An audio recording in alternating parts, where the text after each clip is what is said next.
हमारे घर के अंदर इतना दुख का माहौल है। जो शहीद की बीवी है और उनका अपना बेटा है, आज सुबह जब कब्रिस्तान से हम आए तो उनका बेटा जो है अकेला तन्हा रिंग रोड में जाकर बैठ गया है कि मेरे वालिद कहाँ चले गए। अब मेरी जिंदगी का कोई भरोसा ही नहीं है, जीने का कोई मकसद ही नहीं है। और वो जो हमारी भावज है वो सारे भाइयों से, सारे भावजों से कहती है कि अगर आप लोग जो है हमें साथ नहीं देंगे, अगर आप लोग जो है हमारे इस गम में शरीक नहीं रहेंगे, तो मैं और मेरा बेटा इस दुनिया में जीने का हमारा कोई मकसद नहीं है। सिर्फ एक आदमी के जाने से हमारा घर जो है सुनसान हो गया है। ऐसा लग रहा है कि हमारी दुनिया उजाड़ गई है, उजड़ गई है हमारी दुनिया।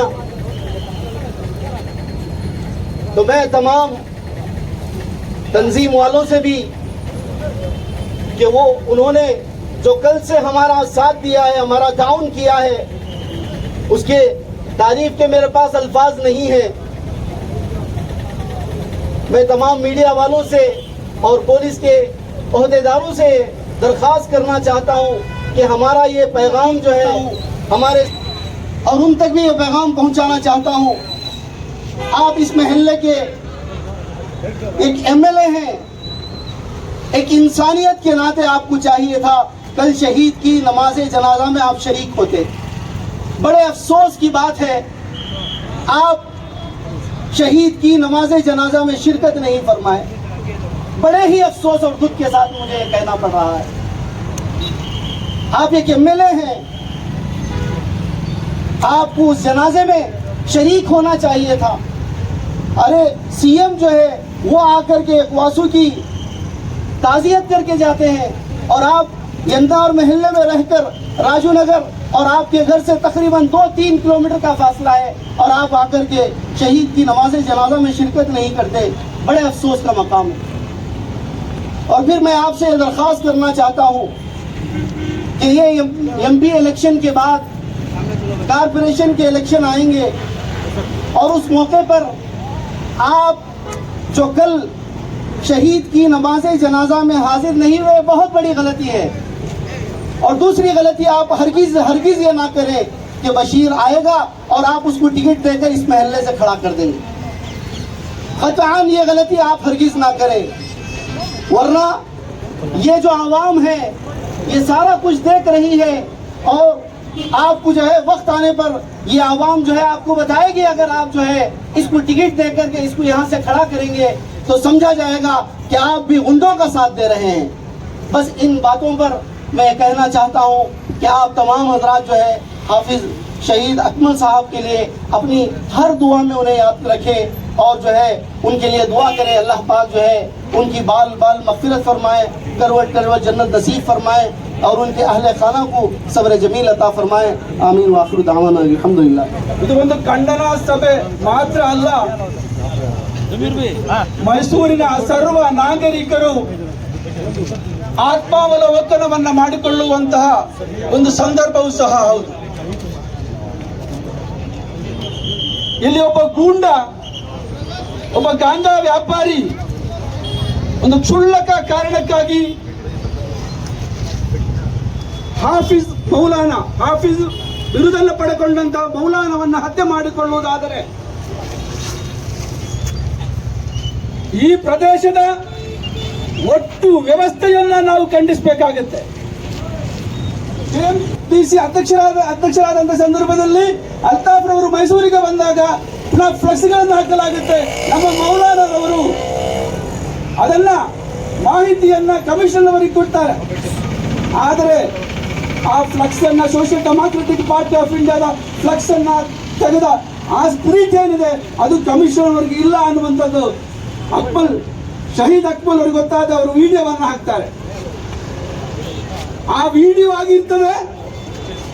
ಇವತ್ತು ಅವರು ಶಹೀದ್ ಆಗಲಿಕ್ಕೆ ಒಂದು ಕಾರಣ.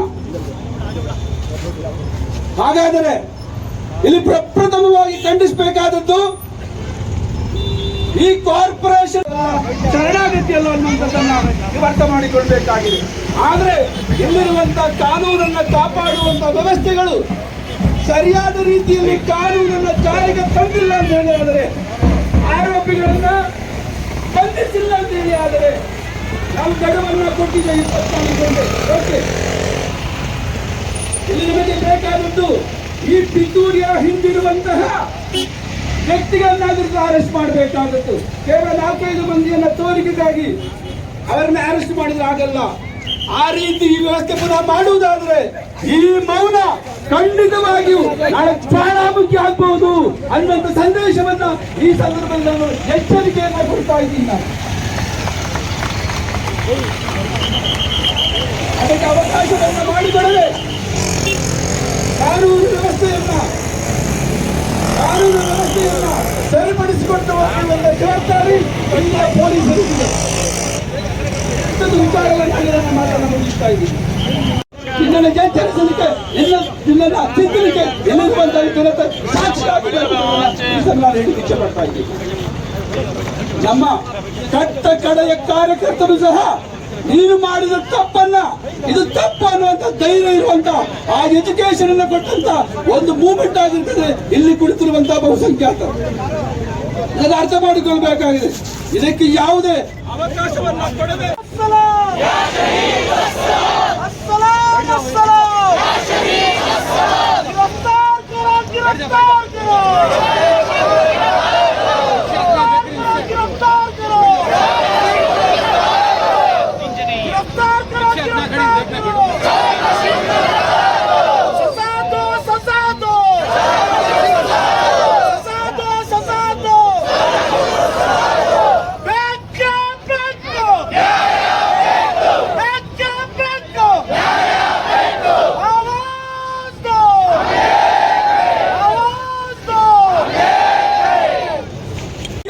ನಿಮ್ಮ ಪೊಲೀಸ್ ಸ್ಟೇಷನ್ ಮುಂದೆ ನಾವು ಸಿಡಿಲಿಕ್ಕಿದ್ದೇವೆ ಅನ್ನುವಂತ ಸಂದೇಶವನ್ನ ಈ ವೇದಿಕೆಯಲ್ಲಿ ಕೊಟ್ಟಿಗೆ ನಾನು ಇಷ್ಟಪಡ್ತಾ ಇದ್ದೀನಿ. ನಾನು ಮೈಸೂರು ಪೊಲೀಸ್ ಈ ರಾಜ್ಯದ ಕರ್ನಾಟಕದ ಪೊಲೀಸರ ಬಗ್ಗೆ ನಮಗೆ ಅಪಾರವಾದಂತಹ ಗೌರವ ಇದೆ. ಅವರು ಖಂಡಿತವಾಗಿ ಮನಸ್ಸು ಮಾಡಿದರೆ 24 ಗಂಟೆಯಲ್ಲ, ಅರ್ಧ ದಿನದಲ್ಲಿ ಅವರನ್ನು ಅರೆಸ್ಟ್ ಮಾಡುವಂತ ತಾಕತ್ ಕರ್ನಾಟಕದ ಪೊಲೀಸರಿಗೆ ನಮಗೆ ಹೆಮ್ಮೆ ಇದೆ, ಎದೆ ತಟ್ಟಿ ಹೇಳ್ತೀವಿ.